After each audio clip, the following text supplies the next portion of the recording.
दोस्तों, आज हम सुनेंगे दिव्य प्रकाश दुबे की प्रसिद्ध नोवेल यार पापा का पार्ट 2। पार्ट 1 हमने कल देख लिया था। पार्ट 1 देखने के लिए मेरे चैनल पे जाके आप देख सकते हो। दिव्य प्रकाश जी दुबे जी के उपन्यास यार पापा पर आधारित पार्ट 2 हम आज सुनेंगे। तो 1 के लिए मेरे चैनल पे आप जाके देख सकते हो। इस पार्ट पे हम कहानी के उस मोड़ पर है जहां मनोज साल्वे पर फर्जी डिग्री का आरोप लग चुका है। घर में बाप बेटी का तनाव चरम पर है और मनोज के अतीत के पन्ने खुलने शुरू होते हैं। सस्पेंस और भारीपन से भरा ये पार्ट है। पिछले पार्ट में हमने देखा कि देश के सबसे बड़े और महंगे वकील मनोज साल्वे पर एक ऐसा आरोप लगता है कि जिससे पूरा देश हिल जाता है। आरोप उनकी फर्जी डिग्री का है। उनकी बेटी सासा, जो पहले ही अपने पिता से दूर थी, इस खबर के बाद पूरी तरह टूट जाती है। लेकिन क्या ये आरोप सच है? क्या वाकई मनोज साल्वे एक धोखेबाज है या फिर इस खेल के पीछे कोई बहुत बड़ी साजिश है? चलिए जानते हैं यार पापा के इस दूसरे भाग में। वीडियो को आखिर तक देखिएगा क्योंकि आज मनोज साल्वे के अतीत का वो राज खुलने वाला है जो उन्होंने अपनी बेटी से भी छुपा कर रखा था।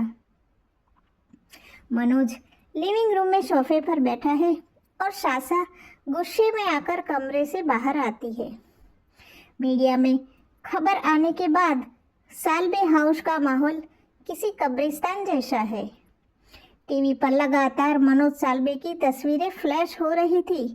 सासा लिविंग रूम में आती है। उसके हाथ में उसका फ़ोन है जिस पर वही न्यूज़ चल रही है। वो अपने पापा के सामने खड़ी होती है। उसकी आंखों में गुस्सा भी है और आंसू भी है। वो पूछती है, पापा क्या ये सच है? क्या आपकी डिग्री वाकई फेक है? क्या मेरी पूरी परवरिश उस पैसे से हुई जो आपने झूठ बोलकर कमाया है? मनोज साल्वे, जो कोर्ट में बड़े बड़े जजों के सामने पल के नहीं झपकाते थे, आज अपनी बेटी के सामने अपनी नज़रें नहीं उठा पा रहे थे। वो सिर्फ इतना कहते हैं, सासा, जो न्यूज़ में दिख रहा है सच उससे बहुत अलग है। मुझ पर भरोसा रखो मेरी बेटी। लेकिन सासा का गुस्सा 7वें आसमान पर था। वो कहती है, भरोसा? जो इंसान अपनी पूरी जिंदगी एक झूठ पर खड़ा किया हो उस पर मैं कैसे भरोसा करूं? आज मुझे आपके नाम से डर लग रहा है पापा। सासा पैर पटकती हुई अपने कमरे में जाती है और दरवाज़ा जोर से बंद कर लेती है। मनोज वहीं सोफे पर बैठ जाते हैं। उनके चेहरे पर लाचारी साफ दिख रही थी और बार काउंसिलिंग का एक्शन आया और मनोज खामोश हो गया था। बात सिर्फ मीडिया तक नहीं रुकी। अगले ही दिन bar council of India Manoj के सामने एक आधिकारिक नोटिस भेजता है। जब तक जांच पूरी नहीं हो जाती, मनोज के कोर्ट में प्रैक्टिस करने पर रोक लगा दी जाती है। यानी देश का सबसे बड़ा वकील अब कोर्ट रूम में कदम भी नहीं रख सकता। उनके विरोधी वकील, जो सालों से मनोज से मात खा रहे थे, अब उनके पांवों पर नमक छिड़कने का कोई मौका नहीं छोड़ रहे थे। हर कोई हैरान था कि मनोज साल्वे जैसे दिग्गज वकील इस मामले पर पूरी तरह खामोश क्यों है। वो कोई प्रेस कॉन्फ्रेंस क्यों नहीं कर रहे?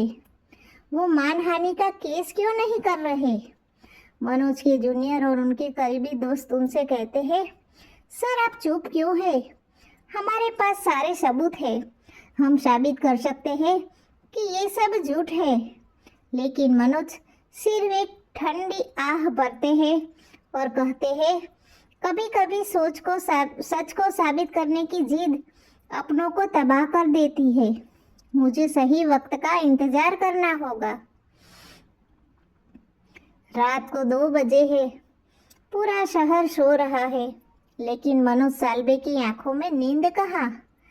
वो अपनी स्टडी रूम में जाते हैं और अपनी अलमारी के सबसे सुरक्षित कोने में एक पुरानी धूल खाई डायरी निकालते हैं। ये डायरी उनके अतीत की थी। वो साल था 1998, जब मनोज साल्वे कोई बड़े वकील नहीं थे, बल्कि एक आम संघर्ष करने वाले युवक थे। उनकी जिंदगी में एक लड़की थी, कादम्बरी, जिससे वो बेइंतहा मोहब्बत करते थे, जो बाद में सासा की माँ बनी। इस डायरी के पन्नों में छिपा था वो राज कि आखिर मनोज को वकालत की दुनिया में क्यों आना पड़ा। मनोज असल में कभी वकील बनना ही नहीं चाहते थे। उनका सपना कुछ और था, लेकिन कुछ ऐसा हुआ, एक ऐसा हादसा जिसने मनोज को कानून की किताबें उठाने पर मजबूर कर दिया। इस डायरी में एक ऐसे शख्स का नाम भी लिखा था जिसने मनोज को यह फर्जी रास्ता चुनने के लिए मजबूर किया था, या शायद मनोज ने किसी को बचाने के लिए यह कुर्बानी दी थी। डायरी पढ़ते हुए मनोज की आंखों से एक आंसू टपकता था और वो सासा की बचपन की तस्वीर को चूमती है। मनोज डायरी बंद करते हैं और बाहर मौसम तूफानी हो रहा है। मनोज साल्वे की खामोशी के पीछे आखिर क्या राज है? उन्होंने सासा की माँ कादम्बरी से क्या वादा किया था? और वो कौन सा अतीत का साया है जो आज इतने सालों बाद मनोज को बर्बाद करने लौट आया है? क्या मनोज अपनी बेटी का भरोसा वापस जीत पाएंगे, या कोर्ट रूम की ये लड़ाई उनके जीवन का आखिरी सच बनकर रह जाएगी? इन सारे सवालों के जवाब और अतीत की वो पूरी कहानी हम जानेंगे इसके अगले भाग यानी पार्ट 3 में।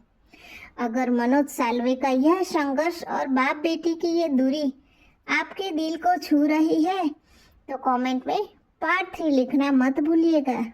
इस वीडियो को लाइक करें और अपने दोस्तों के साथ शेयर करें। मिलते हैं बहुत जल्द अगले पार्ट में। तब तक के लिए अपना ख्याल रखिए। शुक्रिया। बाय बाय दोस्तों।